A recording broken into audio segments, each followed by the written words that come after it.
আন্তর্জাতিক অপরাধ ট্রাইব্যুনাল এই মামলায় আসামি শেখ হাসিনা এবং বুলবুল সাহেবের পক্ষে অনেক কবিতা লিখেছি। আমি একজন কবিও। আদালত অবমাননার অভিযোগের মামলার শুনানির দিন ধার্য ছিল।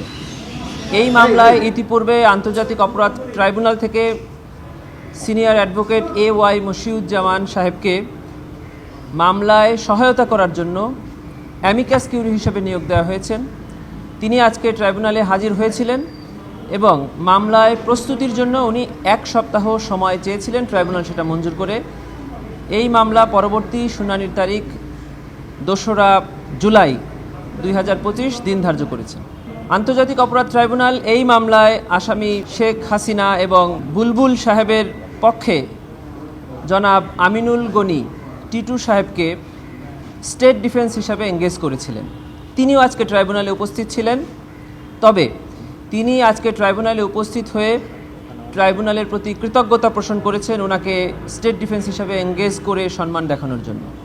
কিন্তু ওনার ব্যাপারে একটা ইস্যু জানতে পেরে উনি ট্রাইব্যুনালের কাছে এই মামলায় থেকে নিজেকে প্রত্যাহারের আবেদন করেছেন। ট্রাইব্যুনালে তার এই মৌখিক আবেদন মঞ্জুর করে এই মামলায় স্টেট ডিফেন্স থেকে তাকে প্রত্যাহার করিয়ে অ্যাডভোকেট জনাব আমির হোসেনকে এই মামলায় নতুন করে স্টেট ডিফেন্স হিসাবে এঙ্গেজ করেছে এবং এই মামলায় পরবর্তী প্রসিকিউশন এবং স্টেট ডিফেন্স এবং অ্যামিকাস কিউরি 3 জনের পক্ষ থেকেই পরবর্তী শুনানি 2 জুলাই 2025। প্রথম যে কথাটা বলতে চাই যে আমার এই 36 বছরের পেশাগত জীবনে আমি কখনো স্টেট ডিফেন্স হিসেবে কোনো কাজ করিনি। সেখানে স্টেট ডিফেন্স হিসেবে কোর্ট আমাকে নিয়োগ করাতে আমি এটাকে সম্মানিত হিসেবে দেখেছি যে আমাকে সম্মানিত করা হয়েছে। একথা সত্য যে 5 আগস্ট 2024 আমি যে বিগত ফ্যাসিস্ট সরকার তার বিরুদ্ধে আমি আমার শুধু এটা 2024-এ না, আমি 2013 থেকে আমার যারা ফেসবুক ফ্রেন্ড আছেন দেখতে পারবেন যে আমি 2013 থেকে নিয়মিত আমি যা অসঙ্গতি সরকারের যে সমস্ত অসঙ্গতি ছিল এইসব নিয়ে আমি পোস্ট দিয়েছি এবং অনেক কবিতা লিখেছি। আমি একজন কবিও।